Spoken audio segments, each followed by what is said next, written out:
Welcome to Digging, a podcast where we dig into the heads of creators. In this series, we're focusing on the spark, the very beginning of inspiration for an artist, where it comes from, what you do with it, and where you go with it. We're aiming to focus on how and why artists get into their field, so if anyone is listening and wants to pursue music or art or writing professionally, these are the stories of people who have pursued it, how they did it, and then how little money they have now they've started. But please do not give up.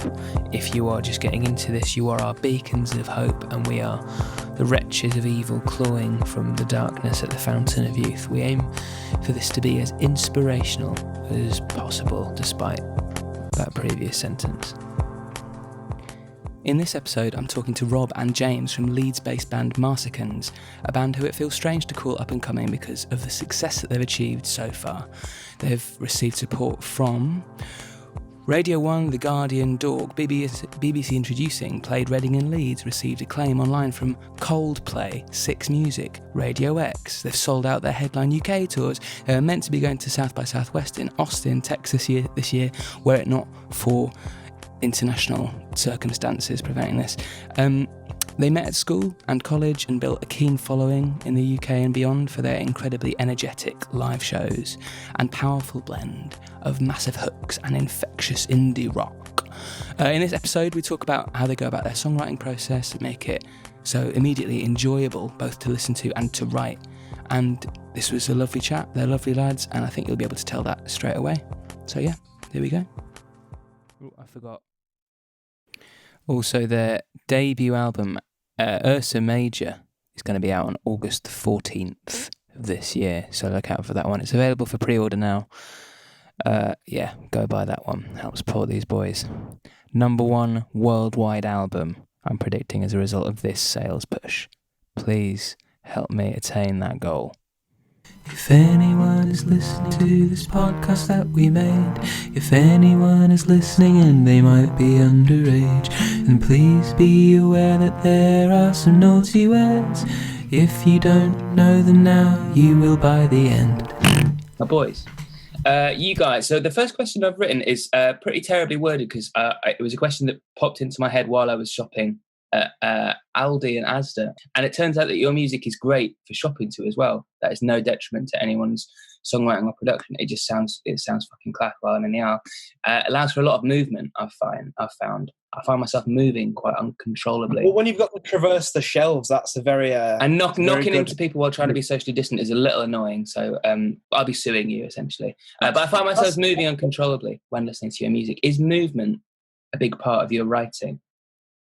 It actually is. When we're writing a particular style of song, the kind of more where you see it in a festival setting, and that's the kind of vibe you're going for. Kale, our drummer, actually gets up behind his kit and we play the song for him, and he jumps around. He actually acts like he's in the crowd, and it's we get a gauge of, all right, yeah, that's gonna work. That's a great idea. He calls it his jump test, and he gets more technical than is probably necessary, but there is a certain BPM window in which his jump test will work. So, what's the window? I don't know. You'd have to ask him. But okay.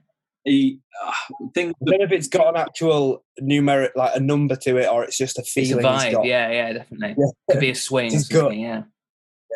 But yeah. So actually very important to the writing process. Yeah, that's really interesting. So when you said you're writing songs with sort of festivals in mind, do you have particular you're visualizing situations in which you're going to play these songs? I'd say definitely sometimes when we were doing the album, that kind of probably subsided a little bit as we explored more different genres or textures in songs. But I think definitely before that, when we were doing more singles and EPs, and we were aware that we wanted to get everyone's attention, and we thrive playing live. So sorry for the rhyme. Loved there.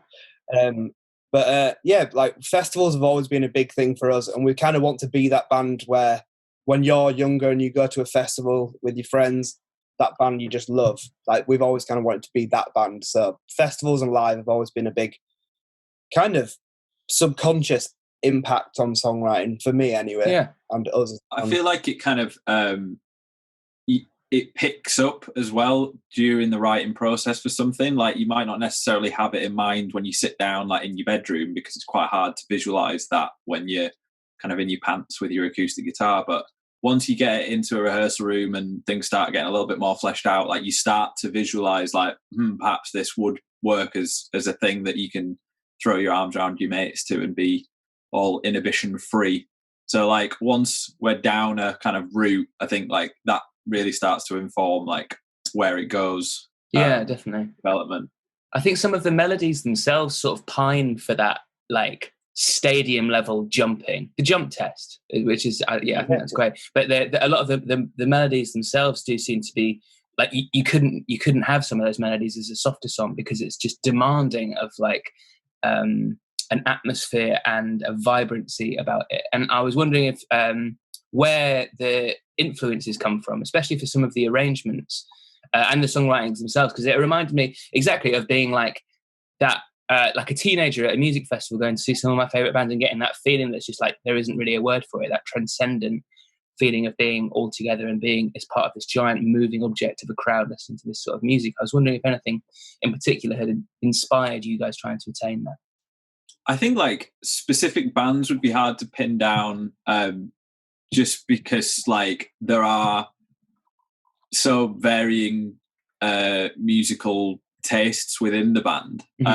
Like I think the only bands that we all like properly love would be the Maccabees. But I think like just from being kids at festivals and seeing like our favorite bands, like which we're kind of chasing that feeling rather than a sound. And I suppose when we were together actually at those points at the festivals, like as a group, we were at the festivals together and experienced those things as a group. So it's kind of all been sort of shared experience almost as well. That's sick. I was actually going to ask, how did you guys get started? What made you pursue music in the first place? For me, my cousin was in a band, so that kind of I was the 12-year-old in the bar that got me in as their brother, so I could watch them and then study what they're doing. And it was similar for you, wasn't it, Rob? Yeah, my brother started a band when he was in high school, and I was like 2 years younger than him. And I genuinely remember the first time like seeing him play a gig and just thinking, fucking hell, that's really cool. Like I didn't consider my brother to be in any way cool growing up. Like I always kind of thought maybe I'm a bit cooler than him. And then as soon as he was like on stage with a guitar around his neck, I was like, shit, that's cool. So yeah, I think like that was probably the defining moment. And then it was just like, let's just find other musicians. How do we make this work? Wicked. How did you all meet? How did you all find each other? So me, Ollie and Kale were at school together, and we were kind of in a different band at that point. And then we started off just messing about, really. And then kind of uni time, we were like, all right, this is what we want to do. And then we'd been playing with, Rob was in a band at the time as well, and we'd been playing together, and we just got really friendly. And then it kind of became a very natural point where we needed a band member. Rob, your band kind of wasn't that active at the time. And then me and Rob started having secret lunch dates. Oh, and James sharked me from my former position in a band. But essentially, I mean, like James and I we were going to be moving in together, and then like we'd started writing songs together in a non-Marsican-y kind of way, I think. And yeah, it was just like, oh, this is an idea. Like throwing things around, and like I had agreed to like dep on bass for Marsicans because they had some gigs like that they needed to fulfill, and then it just like felt really natural. So yeah, that was it really. We were just then like in a band together. Sick. I was gonna go in specific on a couple of songs, if that's all right, and also please feel to correct me or tell me to fuck off at any point about any of this. But I was listening to Summary and Angus and Juliet today, which I guess is going to turn into the full album that's currently set up as an EP on Spotify. Is that right? Mentioning the Aurora and the Cumulonimbus and Ursa Major, which are quite sky-orientated lyrics. Do you find yourselves... Well, I was going to ask, I get a lot of freedom from your music. There's quite a lot of like that ecstasy of freedom, and I think these lyrics in particular pinpoint towards like stargazing and skies and things like that. So you get sort of like the openness of like a festival atmosphere, like we were talking about earlier. Is that a concentration when you're writing lyrics as well?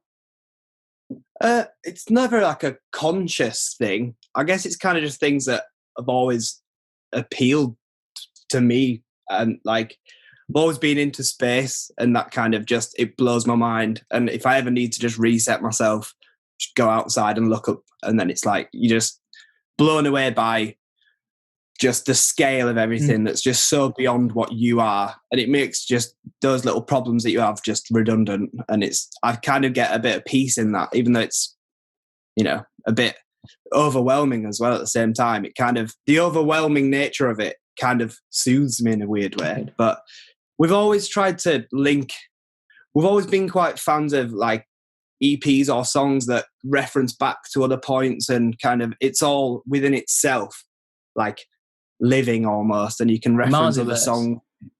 Yeah, basically. So like there's quite a lot of little references. It might even just be one or two words, but you might reference back to a song that was a couple of years ago, or you know, there's things like that.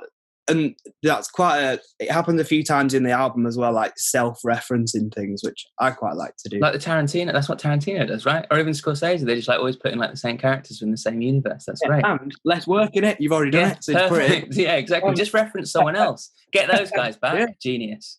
Do you guys have a particular method for writing lyrics in particular? Like, is there a particular route that you go down if you're inspired by something?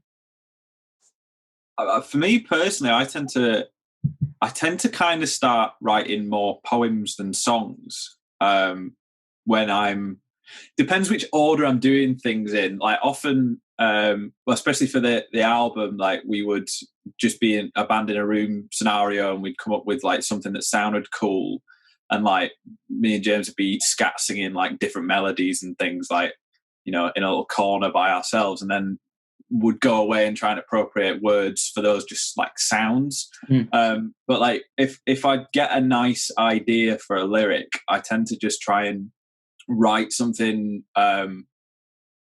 just loads and loads of words, as much detail as possible, often things that rhyme way too much and it is too busy. And then like I've got like a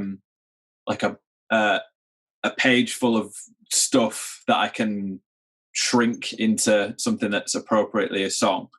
I think like me and you write kind of opposite ways round. Like I tend to take like little moments and write loads and loads and loads about like those little moments and try and make grandiosity out of something that's more menial. And then James kind of flips that and takes like a little kind of well, you'll explain it better than I will, but quite reaching. So we end up trying to like meet in the middle, and it's quite good because like so sometimes I might go a bit like, what the hell does that? I don't know what that means. Not that that's a bad thing, you know, it doesn't have to mean anything really, but like sometimes like no one's gonna get that, and then Rob will rein me in at times, and like we'll kind of keep each other, I don't know, we go through a process where once one of us have written something, we'll like go over it, not like fine tooth comb and trying to analyze it too much, but we just kind of like, yeah, that's cool. And like, you know, we've got to kind of, we know what each other's styles are. We know where to push each other if things aren't, you know, like you can do better than that, or things.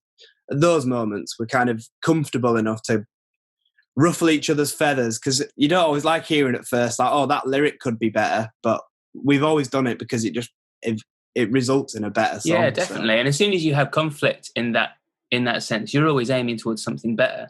And it's always better to have the sort of constructive criticism than rather just be okay with like a shit. Yeah, that's the hard thing to remember, because you can be in a room and you've spent hours or even days, weeks on a song, if it's not coming to you naturally. So you might really ache over a song, and then for someone to come and go, that's not that good. It might hurt your pride for a few minutes. You have a little moan, and then you're like, all right, yeah, it's better now. So. Yeah, exactly. Yeah, you're always aiming for something better. The person isn't saying it to just, insult you. They're saying it because they think that you can do better. which is always great. There is a safety in the fact that we kind of get at each other's lyrics, for want of a better phrase, insofar as like we're always the first people to hear it and the first people to kind of latch on or not latch on to something. And I think like it's quite nice for us after that initial stage, for like your band members and the people that are close to you to say, you know what, I really get that, or you know what, that imagery could be slightly stronger there or whatever, because ultimately then when other people hear it, you're going to have already had those kind of thoughts and those kind of like creative criticisms. So yeah, hopefully you've ironed out any of those kinks. Yeah, exactly. I was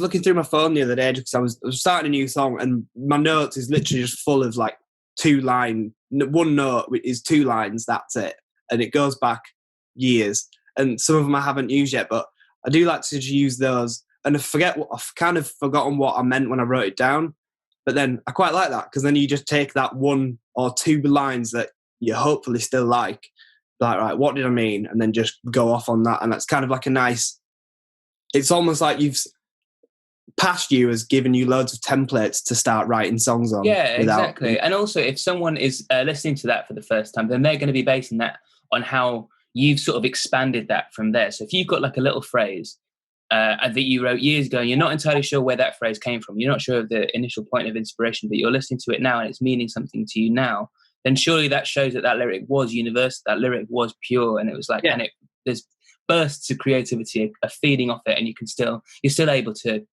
get something from it as a listener. It's like you're a listener to the older artist of yourself, which I've always found pretty cool. It's like you're always sort of like listening to this. Well, I kind of find that writing itself is almost like you're defining your own taste by writing, or at least you're expanding your own taste, because when you're writing a piece of music, the next thing that comes, that if you're creating it, is what you want to hear, essentially. So it's defined entirely by your taste, right? So, like, you should kind of be the biggest fan of your music. Yeah, 100%. Because, like, you're almost like a DJ playing your own song, but you don't know what the next second is. It's really interesting how like you ask these questions and we almost like just regurgitate words in no particular order, and then you come and kind of make this little eloquent, neat package of. No, I'm just saying what you guys are saying. I'm just writing the blurb to your novels. Good, man. Good. So also in Aldi and Asda today, it turns out I was also in Riff City, because these new songs are absolutely stonking. Yeah, exactly. Is there a way to write a riff? Do you guys find there's a particular method to writing a big old stonking riff? I think sometimes the way we've done it is we've over-egged the riff, almost taking the piss out of ourselves. Like, we couldn't be this heavy, or we couldn't do a riff like this. By the time you've played it a couple of times, you've changed a couple of notes, you've taken it a bit less doom, and it's a bit more just, appropriate. And then you're like, oh, this is actually pretty cool. Yeah. So I think for us, most of the times we've got the most riff is when we've been taking the piss, and then we've actually gone, that's actually really works. Yeah, exactly. And also taking the piss is just like it's like the jump test, right? It's like you just sort of like you're stepping into a character, you're being a bit overly ridiculous. That's how you can know something's great, because otherwise it's just like it's never going to stand out, is it? But that's why these riffs work so well. They're just like immediate bursts of like joy and fucking gnarly Riff City. We can kind of extrapolate that slightly further. Just in our band, like a lot of the real pop sensibilities tend to come that way as well. Like we'll do a lot of joking around, and we'll do a lot of like singing melodies and lyrics that would be found in like something really, really sugary sweet kind of mainstream pop, and like all have a little bit of a chuckle. But obviously those pop melodies that hang around in your head for ages and ages are the best tool for a chorus or for a verse or whatever. So I think like in leaning on a synthesizer and being silly for a while, we get some really good melody out of that as well. So that a lot of like the things that we find to be the best thing we do as a band often start as a bit of a joke. So yeah, so To be fair, we kind of treat the whole thing as a bit of a. It's just all a laugh, isn't it? We're having a good time. Yeah, exactly. Yeah, I mean, I read an article.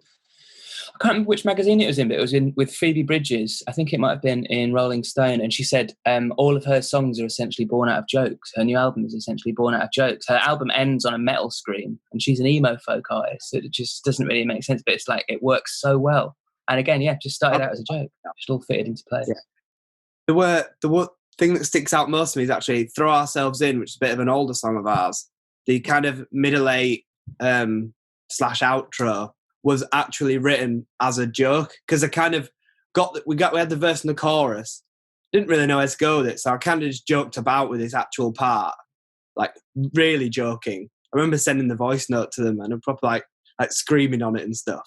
But that ended up being the actual song, and it's like I loved it. I remember hearing it and thinking, this is fucking genius, because it's really, really pop. And like the first thing I thought was like, I need to do like a rising like low pass filter synth bass thing. Like this is what this needs. And then James was like, oh no, that was totally like I was messing around. I was like, nah, fuck you, man. This is like really, really good. And I got really excited when hearing it. So it's just those like base level reactions you get to stuff as well. Like not trying to overthink too much and try and be too clever. Like if a riff sounds fucking heavy and like rather than shy away from it, just be like, yeah, why not? Like, let's just be a doom metal band for 3 minutes, and then I still think we've got our best riff in reserves. We've not used one yet, and when we were writing the album, there was a couple of places we tried to just sneak this riff in, but it wasn't quite working. But the riff as a standalone, we're big fans of. But yeah, we've not found a place for it yet. I've even thought recently. You know the riff I mean, Rob? It was, sorry. I missed that one. Do you know the riff I mean, Rob? I know the riff you mean, yeah. In fact, I was the voice of Riff Reason, wasn't I? Most of the time. Yeah. Sounds like a wrestler. Yeah, the Riff Reason. Every kind of post-chorus, it was like, oh, we could use that riff. It was like, use that riff. Do you ever find yourselves? I've got some riffs and like some strange little ideas for songs that probably wouldn't quite work in my band, but I've even thought of just like, well, I'll just start a new band and I'll start with this riff, or I'll start with this lyric. It's like I'll never be able to use this lyric in my band, but if I wear a mask and start a new band, then it'll fit in perfectly. Do you ever think of doing that? I always want to like get in touch with people, and I always feel like, well, I never do it, but like I always think like, how would I feel if someone approached me and it's just like, oh, listen, man, I've been doing this thing and it's shit for me, but for you it'd be amazing. Like I always think it'd be a weird thing to do. There are so many songs, like so many things that I've done where I'm like, I really think this is very good, but it's not very good for what I do. So yeah. Well, that exact thing. And right now in lockdown, especially, like I'm working on a song at the moment, which I'm not struggling with, but like it's nothing I would normally do, and it's nothing that Marsicans would probably do. But I'm trying to push myself to just follow it because, well, try and get better at writing songs all the time. So put yourself out your depth. But it's quite fun. But it really doesn't feel like I'm writing it for myself almost, because it's not like we said about being the biggest fan of what you're doing. I really like as a like technical bit of written music and melody and lyrics and all that. I'm into it, but it's really not something we would ever do. So it's quite nice to try to flex that muscle ever so often. But like I say, I've got so much stuff on my phone which you would think, oh, do you want this? It's not that it's not good enough for me. It's just not for me. There is definitely a freedom that you get when you find yourself down one of those paths as well, where like, it's never going to be for your band. It's never going to like see the light of day with your face on it. And so like, you don't second guess yourself as much, and you don't like overanalyze, and you're just like, oh, fucking cool. Yeah. Let's just do that. That sounds good. Because there's no kind of attached meaning to the song. There's no band within which that song falls or anything. It's just a song with nothing around it. Yeah. That was Rob and James from Marsicans. What lovely, lovely boys. So yeah, go get their album. Pre-order their album now, Ursa Major, which is out August the 14th. Number 1 worldwide. We're going to make it happen. You heard it here first, but also go listen to it on Spotify, Apple Music, anything, whatever your music player of choice. I called it a Spotify player of choice there, I'm obviously one-sided in this argument. Just go listen to the album. You'll love it. You'll have a great time. When festivals open up again, you'll have a great time going and watching them live. All right. Listen out for a new episode soon. Thank you for listening, everyone. La la la. Hope everyone's doing all right at the moment. Keep rocking.